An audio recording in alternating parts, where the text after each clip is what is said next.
Coming up here at 4 o'clock, a man charged with several counts of assault now in custody. A story of how a local football coach helped to make sure that he could not get away. The Cougs facing another setback after head coach Jimmy Rogers said that he's leaving the football program and a former player throwing his name in the ring as his replacement. How recruitment looks after that announcement.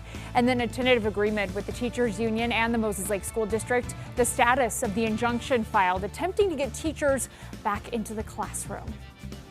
Corey Howard and Leslie Lowe, bringing you the content that connects our community. You're watching NonStop Local News at 4. This is a NonStop Local weather alert.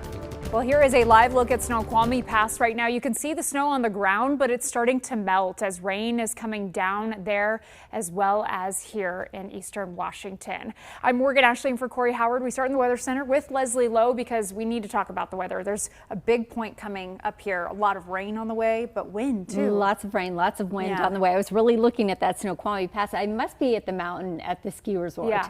Okay, because I was like, the roadways are wet at and the mountain. Yeah, wet and I mean, it's just crazy what we're seeing. So we're tapping into a series of atmospheric rivers. What does that mean? Pineapple Express, which means warmer, wetter, windier weather on the way. Let's get a look at that weather forecast. This is a current look at our temperatures. Upper 40s in Spokane, low into the 40s in Coeur d'Alene. We've got low to mid 40s from Tooele into the Palouse. We are well above our averages. I'm going to talk first about the winds. The winds have produced now a wind advisory. National Weather Service has issued this. It goes into place at 7 o'clock tonight and will continue through 7 a.m. tomorrow morning. All areas shaded in the lighter brown under that advisory, the darker brown over towards Montana under high wind warnings. We are looking for the potential of some wind gusts anywhere from 50, even 60 miles per hour with sustained winds, which we're starting to see right now, anywhere from 25 to 35 miles per hour. Current wind speeds in Spokane are 24, 30 mile per hour wind speeds.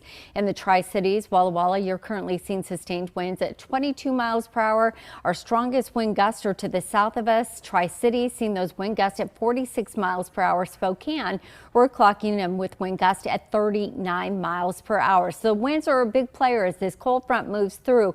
We are seeing a little bit of break between the showers. You can see the bulk of that band of moisture is now starting to shift into North Idaho over towards western Montana. Snow levels continue to rise. I will say I just looked at Lookout Pass. There is still some snow and some slush and ice at the top of Lookout Pass.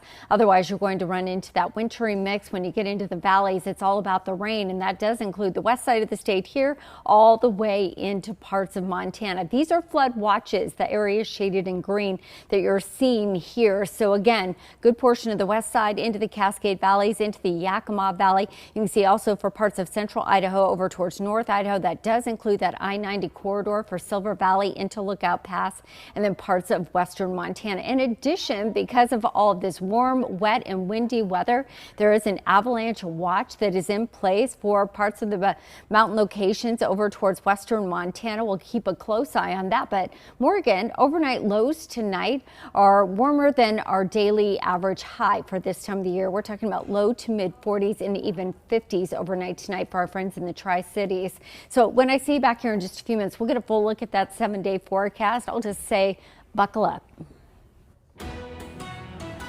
We are following some breaking news as well. According to Washington State Patrol, a person has been found dead in a car submerged in the Columbia River. This is off of State Route 97A. So according to WSP, State Route 97A was closed around 3 p.m. to remove the car when the body was discovered. Travelers are being asked to use a different route until further notice. The cause and manner of death of that person's unknown at this point, but we will keep you updated as we learn more information here, as well as on nonstoplocal.com. The Moses Lake School District and its teachers union did come to a tentative contract agreement on Friday after a week-long strike canceled classes. In response to the strike, the Moses Lake School District told us they were pursuing legal action against teachers in what they say is an illegal strike. Since the agreement Friday, the lawsuit's been officially dropped and the tentative agreement set to move forward with a ratification vote. To a crime tracker alert, this is out of Kennewick. A man is in custody facing several assault charges after an incident at the Columbia Center Mall this week. Kennewick police say the suspect, Devin Barth, was screaming racist remarks when he tried to assault a worker at the mall twice. Local football coach Brett Hall stepped up to assist, but police say Barth turned on him.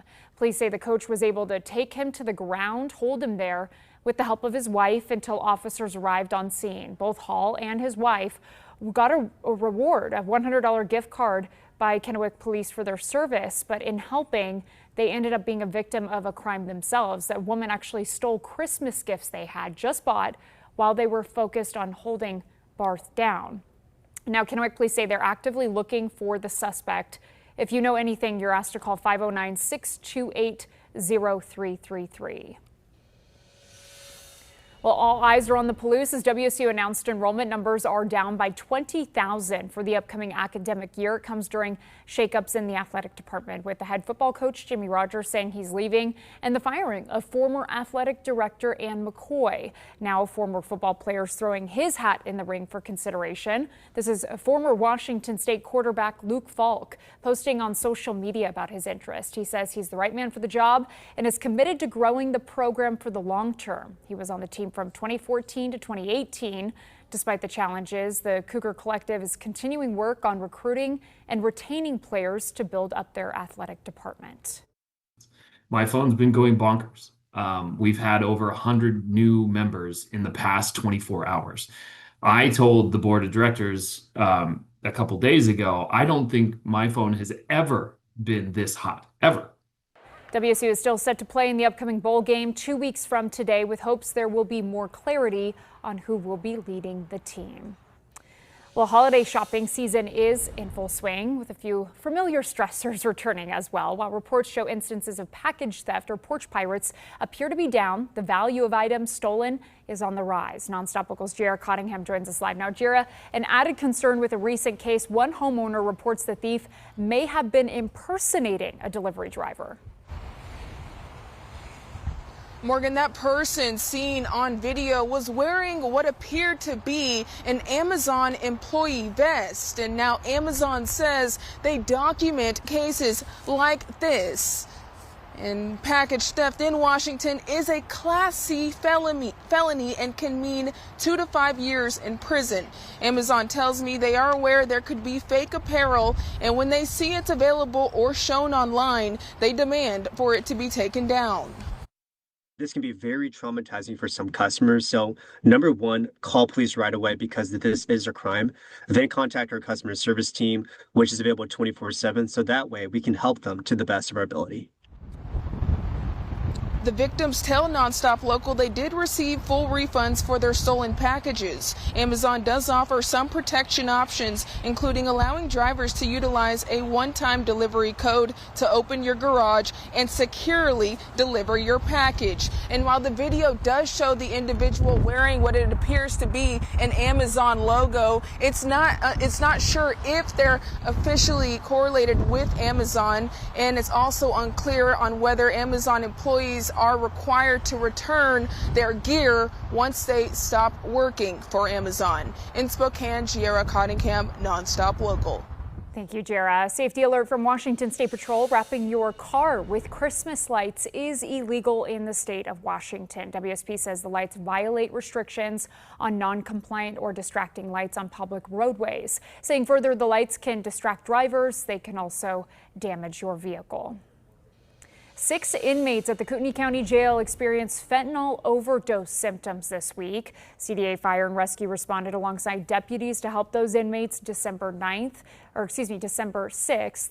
Narcan was used for those showing overdose symptoms. They were then transported to a local hospital for treatment before being returned to the jail. 137-year-old Coeur d'Alene man Raymond Spezzi was arrested for possession of a controlled substance inside a correctional facility. Additional charges may follow as the investigation continues.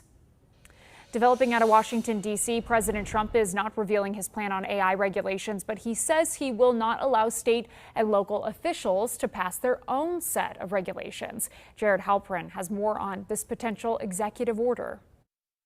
President Trump is promising a new executive order aimed at regulating artificial intelligence. It all goes back to the One Big Beautiful Bill, which contained a ban on AI regulation at the state level. Lawmakers took that out after bipartisan concerns about safety. Now President Trump says he'll push for a new national standard, writing on social media, quote, "We are beating all countries at this point in the race, but that won't last long if we are going to have 50 states, many of them bad actors, involved in rules and the approval process." The White House says it's about making sure local lawmakers don't stifle innovation.